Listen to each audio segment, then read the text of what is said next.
Having referred briefly to the general definition of culture, I want to move on to an example of cultural research in action, a real example of what researchers into culture are doing. This is a study done in 2004 into the global teenager hypothesis.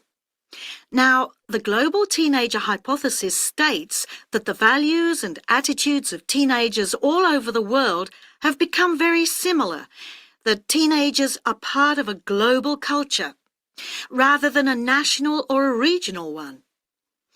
This study investigated the subject of materialism in 3 different cultures. It asked if teenagers' attitudes to materialism were similar or different in those 3 different cultures. I'd like to go through the main points of this study because I think it demonstrates the interest and usefulness of this kind of research. The research took a sample of 556 high school students of between 14 and 17 years of age from 3 countries. The 3 countries, being also 3 differing cultures, were China, Japan, and the USA. The high schools were in medium-sized cities, and the students came from middle-class areas. There were 172 respondents from China, 168 from Japan, and 216 from the USA.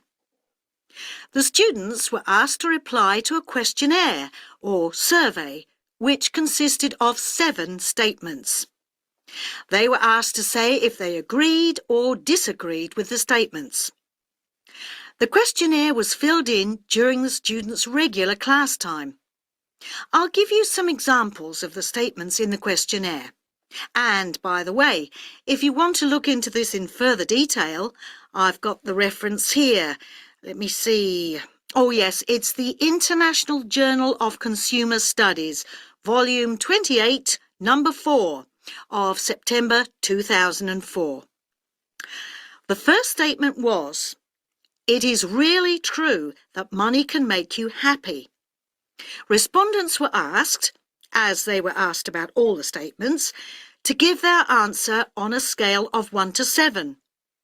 1 on the scale indicated, "I strongly disagree." 4 on the scale was neutral, and 7 on the scale was, "I strongly agree." The second statement was, "My dream in life is to be able to own expensive things." And the 5th was, "Having the right possessions is the most important thing in life." Let's look at some of the results.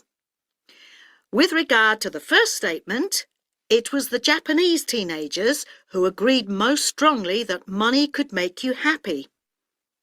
The Americans were second, and the Chinese agreed least.